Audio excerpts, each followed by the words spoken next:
Então, a insuficiência cardíaca tem uma prevalência mundial de 23 milhões de pessoas, né? Eu gosto de lembrar que isso é estimado porque a gente tem muito subnotificação, né? Muito diagnóstico, muita pessoa doente ainda sem diagnóstico, né? E isso é uma verdade para a grande maioria das doenças, e não seria, em especial as crônicas.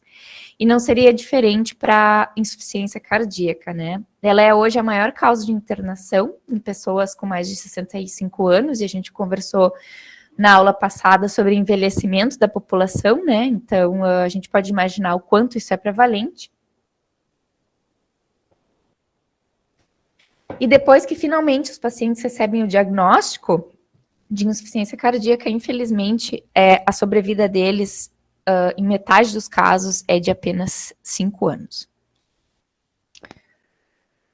A insuficiência cardíaca, ela, na última década, foi responsável por mais de 300 mil mortes, né, em território brasileiro. Como eu comentei, é a principal causa de rehospitalização, ou seja, imaginem o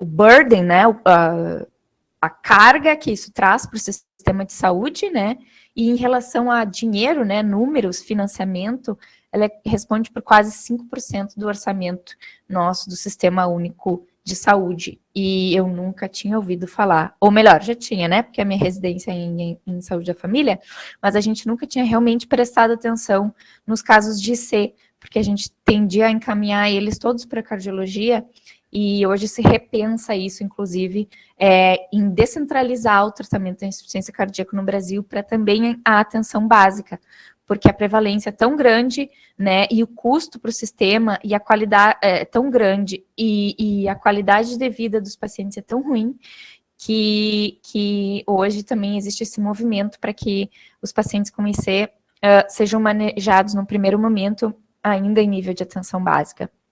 Então, a morbidade dessa doença, dessa condição crônica, é muito alta, né?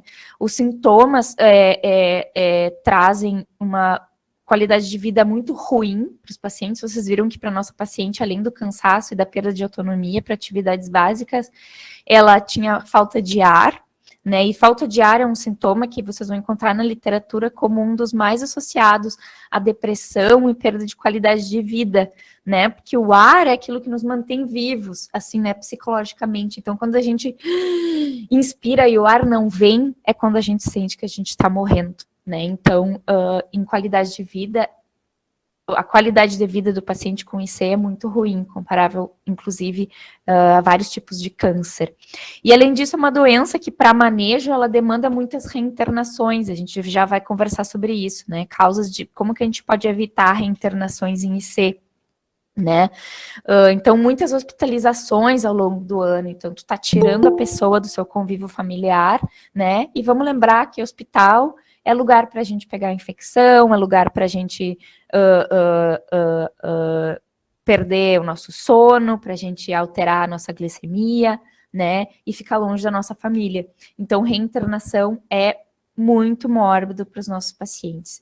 E, além disso, em geral, além de IC, eles têm, em média, outras 4,5 doenças, né? Então, depressão, dislipidemia, diabetes, não é o caso do nosso paciente, né? Ainda bem, mas poderia ser, né? E eles usam, em média, 6,4 medicamentos, muito embora, na minha opinião, esse número seja bem maior, né? Falta a gente ter um estudo, os acadêmicos, né? Residentes que estão aí, quem sabe fazer um TCC sobre número de medicamentos utilizados pelos pacientes com IC no Brasil. Tenho certeza absoluta que essa média ou mediana é bem maior do que essa, né? Então, terça-feira passada a gente fez uma brincadeira, né? Compartilhando o nosso sistema cardiovascular com o nosso sistema fechado, né? Que eu chamo em manipulação de quimioterapia e, né, colocação de bomba de infusão e instalação de equipos, né? Quem não estava na aula da terça passada, a gente fez essa brincadeira no sentido que no momento que tu abre o sistema, né, a gente precisa mandar, se a gente está colocando ar para dentro, a gente precisa tirar líquido e vice-versa, né? Então, o nosso sistema cardiovascular é mais ou menos isso, né? Por quê? Existem vários motivos para que a pressão com que o líquido chegue no coração esteja mais elevada. Uma delas é a hipertensão, inclusive, que a gente conversou na última aula, né? Mas, se a gente tem um volume muito grande de líquido chegando no coração e ele chega via átrio, né? Se aquela máquina que tem ali dentro do nosso peito, que chama coração, não conseguir expelir essa quantidade de líquido que chega de forma satisfatória, a gente começa a fazer exudato, né? O líquido do nosso sangue começa a extravasar para fora. E é por isso que os nossos pacientes têm como um dos principais sintomas característicos o edema pulmonar. E é por isso que eles sentem tosse e é por isso que eles sentem falta de ar, né? Então, quando a gente, inclusive, quando a gente recebe esses pacientes com esses sintomas, pode ser inclusive COVID, né? E questões pulmonares, DPOC mal manejado, mas mantenham sempre isso em mente, que isso pode ser cardiológico, né? Porque congestão é excesso de líquido nos pulmões devido à falta de contratilidade do miocárdio, né? Da mesma maneira, a gente pode ter aumento de pressão na saída. O que é a saída? É quando o nosso coração comprime para bombear esse sangue que está ali dentro, né? E se por algum motivo a artéria que está do outro lado tiver muito vasoconstrita, ele também não consegue ejetar, né? Isso também é uma causa de insuficiência cardíaca. Se o nosso coração nasceu com um defeito genético, né? E os folhetos lá das válvulas não fecham direito na hora que o sangue passa do átrio para o ventrículo, lembram? E aí ele tem que fechar assim. Se existe uma condição chamada regurgitação, ou seja, o sangue volta para o átrio, vamos combinar que se a porta não fechou direito, né, o ventrículo na hora de comprimir para ejetar o sangue e uma ponta escapa pela porta de onde entrou, fica aquela rodeação de sangue ali dentro, insuficiência cardíaca de novo.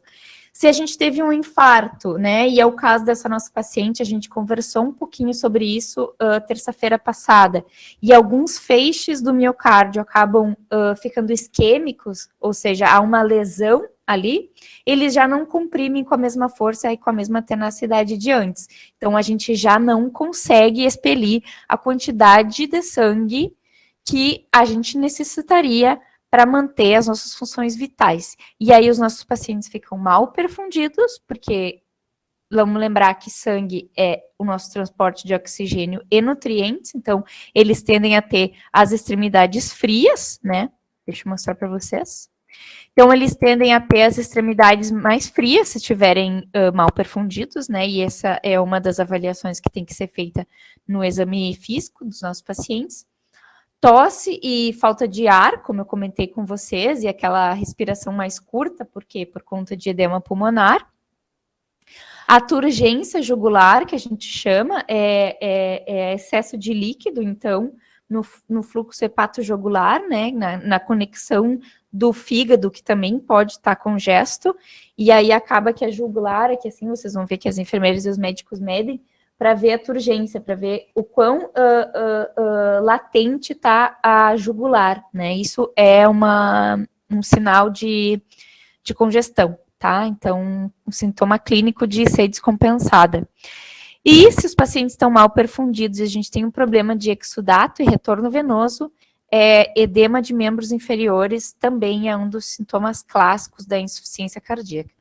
Então, essa apresentação da figurinha é a clássica, a apresentação clínica clássica do paciente com IC. Mas eu quero que vocês pensem que isso está cada vez menos comum, porque a gente tem tido pacientes com IC cada vez mais jovens, e muitas vezes essa apresentação não é tanto pulmonar. Às vezes os pacientes fazem ascite, aí eles vão parar no gastro, e era tudo IC, né? E aí, com o passar do tempo, eu já mostrei essa figurinha para vocês, mas é só para a gente lembrar que na aula passada a gente conversou sobre IC pós-infarto, né? A gente pode ter outras causas de insuficiência cardíaca, inclusive genéticas. E a tendência é o coração, ao longo do tempo, sofrer remodelamento, né? Que é maléfica, que é um remodelamento que a gente não quer para o coração, porque como ele não tem força de contração, ele acaba ficando hipertrofiado com o tempo. E ele cresce tanto para dentro quanto para fora, depende do paciente, né? E aí, também a gente, né, vamos pensar que quanto mais músculo ali, menor ainda é o lumen para receber, né, no ventrículo o sangue que chega ali. Então, cada vez tu tem menos sangue para ejetar. Existe também o que a gente chamava antigamente de ser sistólica, que é quando a gente tem o contrário, a parede do músculo do ventrículo esquerdo ou direito, né, em que ele vai ficando cada vez mais fininho e mais fraco, né, então, de novo, não consegue ejetar toda a quantidade de sangue que recebe. Isso acaba que, como resposta a esse processo, né, a gente tem baroreceptores, lembram das aulas de fisiologia? A gente tem baroreceptores que percebem que está fluindo menos sangue nos vasos, e lá no centro regulatório, lá do nosso cérebro, avisa que precisa aumentar esse fluxo sanguíneo. E aí, às vezes, as artérias ficam ainda mais comprimidas através do sistema renina-angiotensina. Lembra que tem lá na adrenal, né?